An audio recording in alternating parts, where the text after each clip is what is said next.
last week we talked about acquisitions. I wanted to start today. I was going to show you stuff that I've assembled, that I've collected for us. But we got one donation this week since I saw you last week. A wonderfully talented artist by the name of Bruce Bundock in Kingston reached out on our Facebook page and offered us this wonderful graphite drawing of the Depew Canal House sometime just after we purchased it. So he thought 2017. I'm thinking it would have to be early 2017 because we put up a little banner there saying it was ours that needs to be replaced now. But isn't this a wonderful? Can you tilt it towards me? What's the? No. The paint. I can't get any. I can't get any closer because. Oh well, I can. Yeah. I can get it closer. There we go. I'm trying to get it without the glare. Wonderful pencil drawing. This has got me of a mind to perhaps do a show in our new house of other drawings, paintings, and postcards and the like of this iconic building. If any of you noticed, my announcement for 2 weeks ago was a wonderful circa 1910 photo of the Canal House I had never seen before and discovered a negative of it in Manville Wakefield's files. Manville Wakefield, a founding member of this museum, wrote the book Coal Boats to Tidewater. And Manville was a really talented artist. I think in 2 weeks from today, I'll be just showing you some of Manville's work that's in our collection. But today I'm going to mainly, thank you very much for that, Bruce. We're really happy to have that. I'm going to talk about things that we've managed to find, that mainly I've managed to find, in fact, I'm proud to say, as our curator and historian. Where should we begin? Well, you know what? Let me start. First, I'm going to put on gloves. You know, I always like to start talking about best practices. We want these things to last forever, so we like to not interact with them. This isn't just for COVID, people. Probably my camera person would like me to take stuff out because the glare will be tough. So the image that I used to announce this was from the December 14th, 1867 Harper's Weekly. And I like this because it's got an etching of a coal miner. And the story indeed is about coal mining. But then if you look down on the bottom, you've got this wonderful, these are probably steel engravings. We're in the photographic era now, but nobody's figured out an easy way to put photographs in books. In this period of time, you would have actual prints of photographs, what they call tipped into books. So if you have a photograph in a book in the latter part of the 19th century, it's a separate photograph that's been printed and then put into the book, mounted into the book. But the other thing that they used was wood engravings, eventually copper engravings, and then finally, by the latter part of the 19th century, steel engravings. The advantages of the steel engravings is that when you engrave these images, you could make many, many, many multiples, unlike wood and even copper, the softer materials. And what I'm pointing out here is this wonderful view of what Island Dock would have looked like in 1867. Island Dock is a fascinating story. It was a sandbar jutting into the Rondout Creek in Kingston, New York, in Rondout. It wasn't called Kingston. Well, by now, yeah, it's still a separate city. It's not until 1872 that Kingston and Rondout unite. And it was a sandbar that the D&H company hired James McEntee to make an island out of. And they literally dug a channel. I'll have to measure it someday, 40 or 40 foot wide maybe. And they separated this sandbar and made an island out of it. In its heyday, it had a loading slips, shaped like a T in the center of it. And a huge city was there, and they had like mountains of coal, as you can see even in that etching. They were, I'm told, dropping pilings. They started it in 1844. They start planning it. They start building it in 45. I think it's done in 1846. They're putting pilings 30 and 40 foot into that sandbar to support the buildings that were there. Now it's just totally overgrown. After the canal company closed, it became the site of, I think, boat building during the World Wars in the 20th century. So this is just a wonderful piece of ephemera, we call it. Ephemeral because it's not going to last, which is why we wear gloves and put them in these wonderful, wonderful sleeves to protect them. I don't know if I'll take everybody out of their sleeves. This is the January 31st, 1896 engineer, and it talks about the first locomotive in the United States. We know the first one that was run was the Starbridge Lion, and I'll show you a little drawing of that a little later today. But this is the America. As the story goes, Philip Hone in his diaries talks about it. The first day, I think it was a Monday in May. Oh, it was a Monday this year. One day in May, they went and dropped it. They unloaded the America, put it up on blocks at a foundry in Manhattan, and people came from all over the city just to watch them put up a head of steam and watch the little wheels turn. The next day, the Starbridge Lion was taken to a different foundry and also put up on blocks. Wait, I'm not sure if That's fine. Trying to catch the humor while we're... another real fave of mine, I think, speaking of Island Dock, we're going to need to open this one up. So the D&H, by the 1850s, they had those boats to go out on the Hudson. But as it wound up, the boats that could go on the Hudson were the most expensive to buy. They were some $1,400 versus $1,200 for a regular boat that wasn't sturdy enough to do the Hudson, versus $800 for section boats. Boats built in two parts, mainly to navigate the Morris Canal because of its inclined plane. And so their plans to not unload coal at Round Out came to naught. But instead, they started embracing different technologies. They have steam shovels to load and unload the coal by the 1880s. I don't have the exact date in the top of my head. But here in the June 6, 1890, Scientific American, the cover article is about the technology the D&H was employing at Island Dock. And the fascinating thing about the D&H company was that these people tried different stuff, and when it didn't work, they just dusted themselves off. Here's the inside story, and it shows you the reloader, I believe, the Dodge and Chase companies. I've got to see, I still haven't figured out whether the Dodge relates to the automobile manufacturer of the same name. Chester, you would know if you're out there. I'm hoping this is shared over to our page, but otherwise it will be at the outset or when we're done. And here we've got the trimmer and reloader.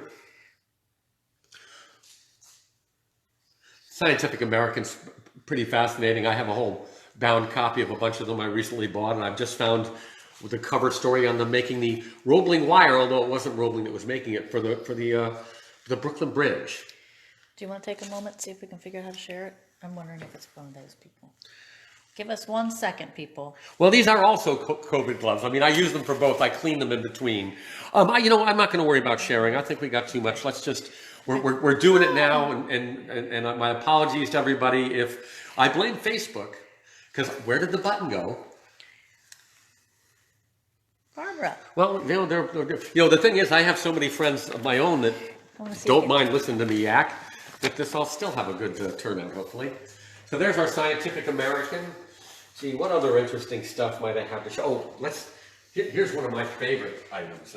They're trying, but Dave and Mariana are trying to figure out how to share. God bless you. Thank you, Dave and Mariana. Yep. Wonderful folks. So I love tools. I collect tools. I'm an antique dealer, although not much lately. This is something I found at an auction I was going through for my antique business. I've never seen another one, and yet I have reason to believe that it was a common item in the 19th century. What it is, it's a pole that you'd stick in the ground. It's got obviously a plumb bob on it. Look at that beautiful brass plumb bob. And if you look up at the top here, I'll wait for the camera to catch up with us. What's my hurry?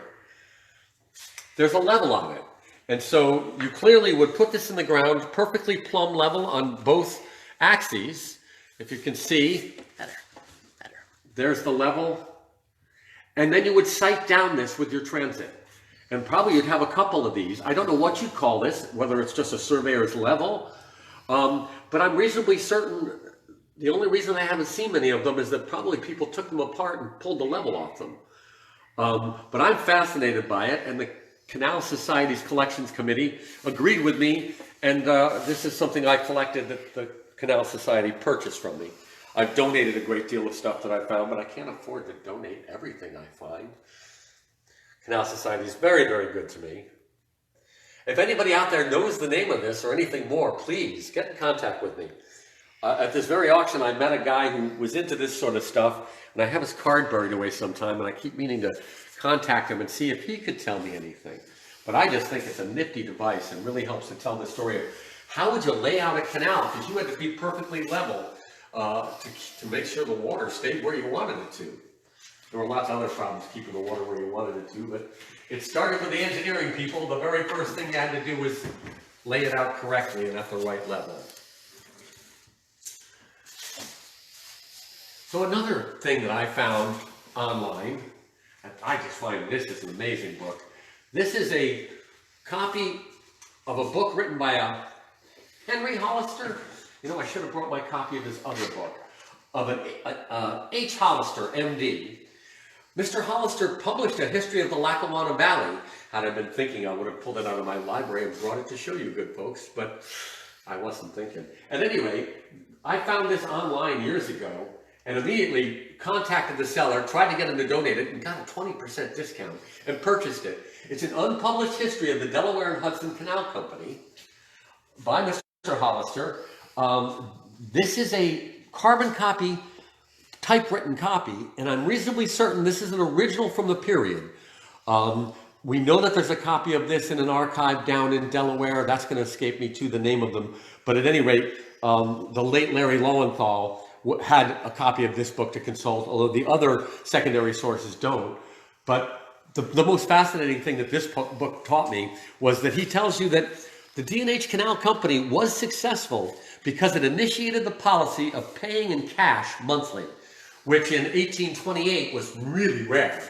And think about it, if you paid everybody regularly in real money, people had to like you, didn't they? But this was hard to believe to us today because we all just think of money, maybe not now with COVID. With COVID, I'm scared of money. I don't want to touch anybody's money.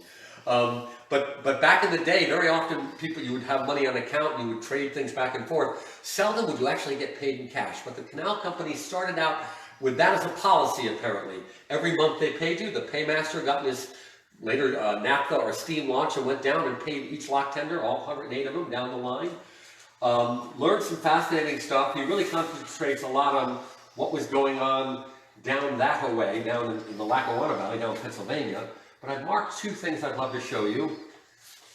Here, if we could maybe, this is a proposed lift that John Jervis discussed making instead of the gravity railroad.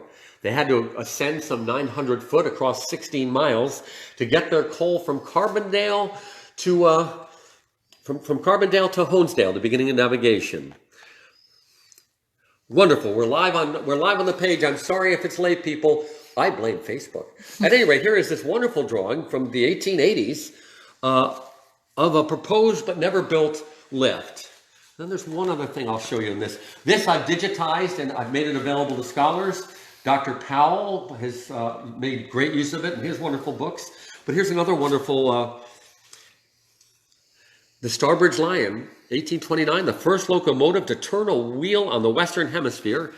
And this is a drawing in the hands of Superintendent R. Manville in Carbondale, PA. So R. Manville, I forget, Superintendent, whether he was probably the superintendent, if memory serves, of the gravity. Robert, are you here? Could you enlighten us? But in any event, that's a period, probably etching again, of the Starbridge Lion. So when you start looking for D&H related material, you can really go for, oh, before I go there, let me go here. Here is one of my favorite things I found on an online auction. I'm going to let's just put this here again and see if my talented camera person can, That's good. can show it to you. It's a tin type.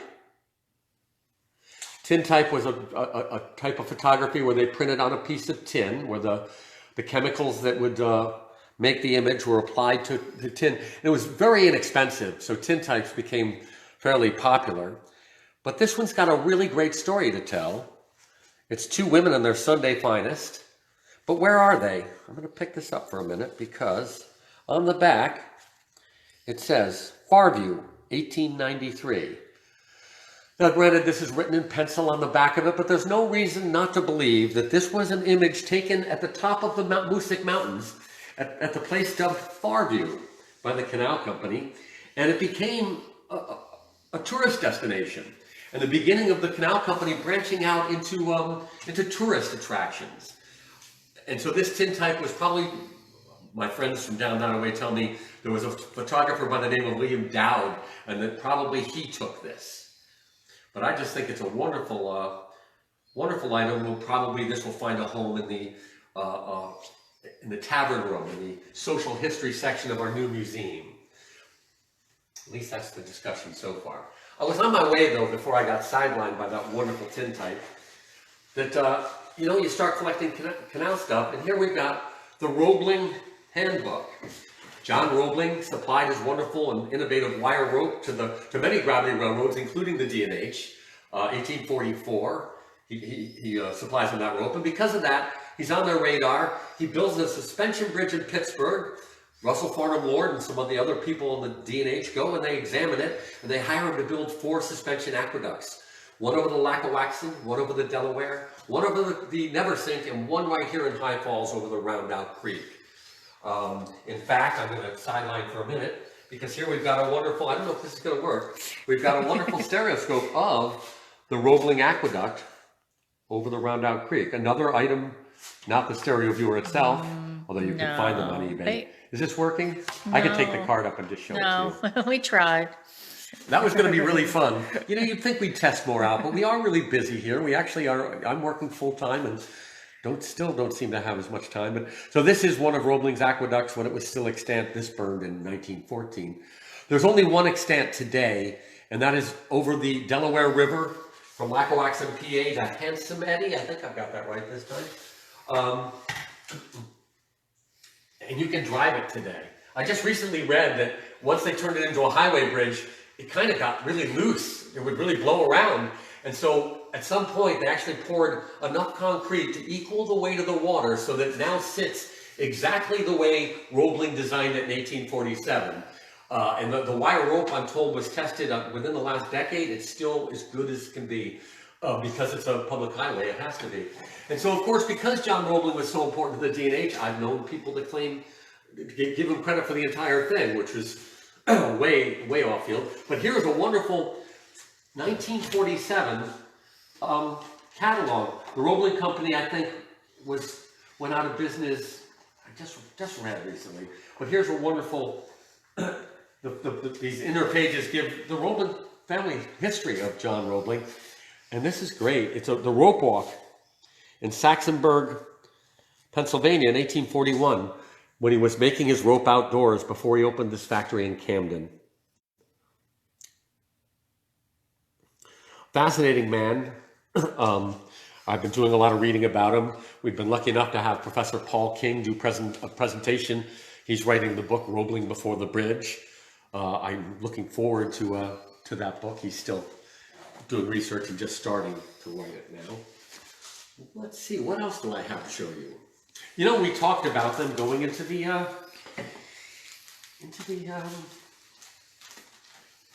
leisure time industry. So the 19th century, people start finally vacations. People didn't take vacations, maybe rich folk did. But for the most part, people, leisure time and appreciating nature are things that came about in probably the last quarter after the Civil War. And here what we've got is a book, again I'm going to put it down because between the camera and me you'll never see it, of the attractions of Lake George. What does this have to do with the D&H, you say? Well, in fact, the D&H Railroad, the D&H Canal Company's railroad, you shouldn't be handling that without gloves, my darling. Ruh-roh. Ruh-roh is right. But see, the D&H Company owned the railroad that took you to Lake George. In fact, the D&H offices, the station is still extant in Lake George Village. And when I was there recently, the estate of my late brother, who had a bar in Lake George Village, I learned that the D&H Company in 1930 was operating 3 of the very popular steamboats on Lake George. I don't know what the names of them are. I know today it's the Minnehaha, the Mohegan, the Morgan. But here is the D&H, once again, this company, this coal company, branching out into leisure time activities. And because once you find a thing, you find another, and I can't help myself. If I find it, I want to collect it for us.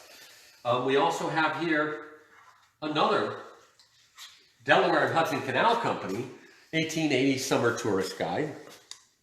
Would you like me to lift that up? Yeah. With my gloved hands. And I'm going to open this one up too, because there is This is a little less. Oh my goodness. This is something we're going to have to go and have conserved. You know, I think I can apply for funds for this, can't I? GHHN, are you folks there? I'm going to be very careful here because it's already torn. I purchased it torn, as you can see. Somebody ill-advisedly used cellophane tape. And as you can see, this is why conservators use very specific tapes. This is what that brown is, the degradation of the plastic in the tape, and it's now affecting this beautiful map. This is a map of the Delaware and Hudson Canal Company's railroads and connections. I believe I found this digitally online.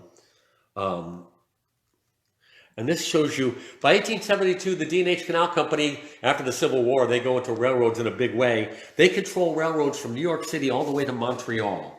And indeed, when the D&H Canal Company goes out of business in 1898, I should say they go out of the canal business in 1898, they simply sell the canal bed to Samuel Kirkendall for $10,000, drop canal from their name, and become a straight railroad company. And interestingly enough, that's a kind of fun segue to this. I don't know why they've printed up all of the charters. I'm going to put that down again. What's your eBay thing? Oops. Now you'll know where we got it and what we paid for it. Oops. I like to keep all the documents with stuff I collect. And this is collected in one book. Now we have all of these somewhere else, but for some reason, the Canal Company, and I guess so, this must have been before they went out of business, presumably. It doesn't say, but all it is the laws of the states of New York and Pennsylvania pertaining to the Delaware and Hudson Canal Company. The Canal Company had to get rights from both states. John Wirtz, one of the four Wirtz brothers, was fortunately in the Pennsylvania legislative. He also becomes their third president and their first successful president. I always like to point out he was so successful, he gets sick. I don't know what he had, but the company sends him in 1850, sends him to Europe for 1.5 years on the company nickel. They so revered the man. But he took them from kind of to a powerhouse.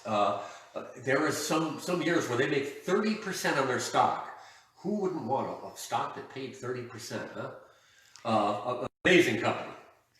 Did you mention a bar in Lake George or no?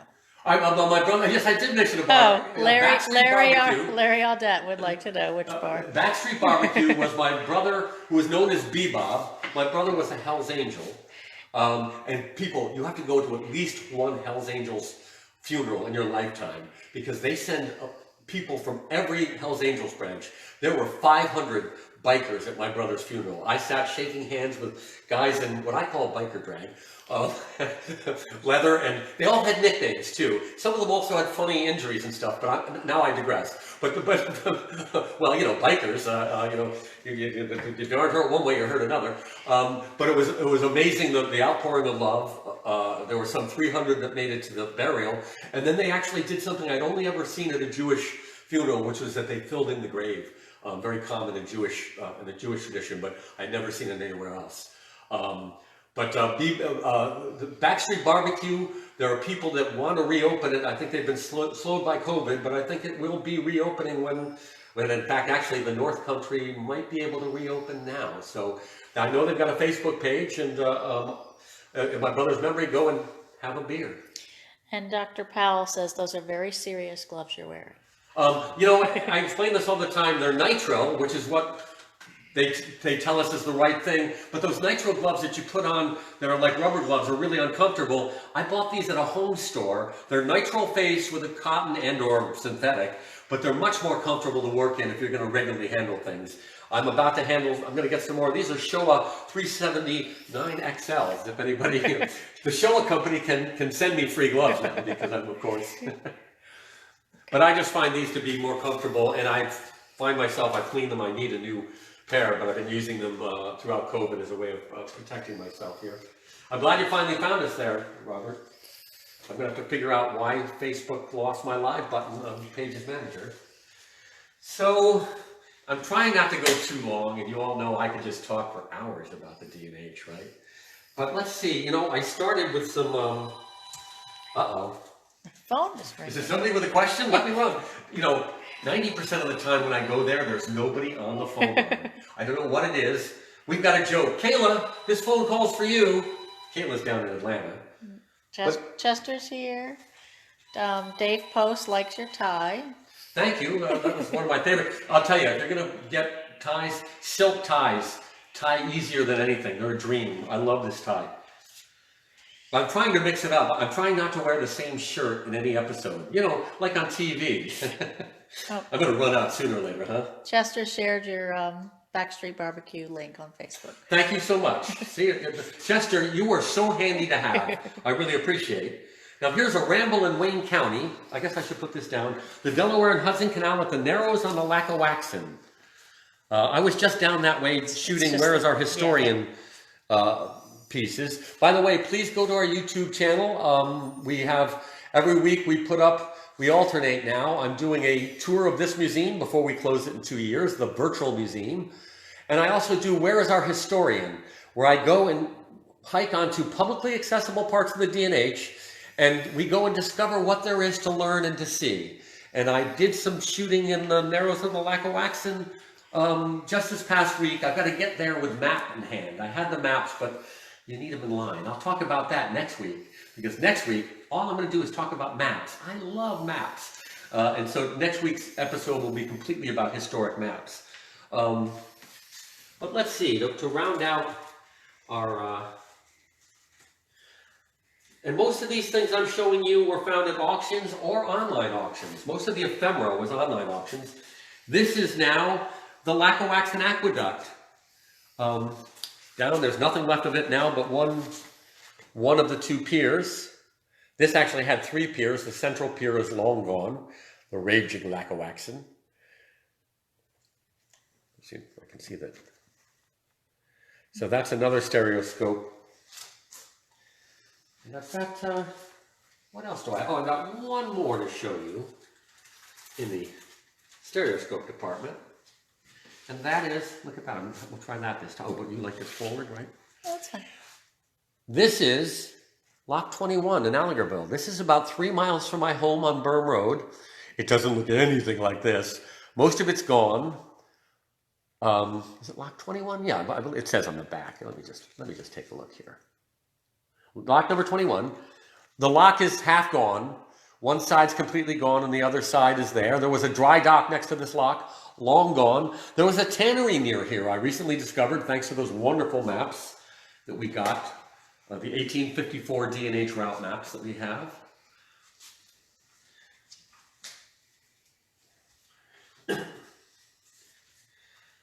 Let's see, I've got a few more things to show you before we wind up this week's episode. Yeah, we're doing well here. These are things I collected years ago. Annual reports. A lot of these you can get on Google Books. They're well worth reading. I've learned an awful lot about the D&H from reading the annual reports. I don't have all of them. Some of them are in the court case documents. Many of them are in a single document on Google Books, which was just great to have. These are for 1879 and 1877. And they go, early on, these annual reports were incredibly detailed, giving you coal statistics of the entire industry. They would tell you all the different goods and services that moved on the D&H Canal. I don't even know why they bothered to do it. In the latter years, they stopped doing it. I think it was just all public relations. I think that they wanted people to know that although they were basically a big coal combine, they were operating a waterway for their coal that also benefited many, many other industries and people.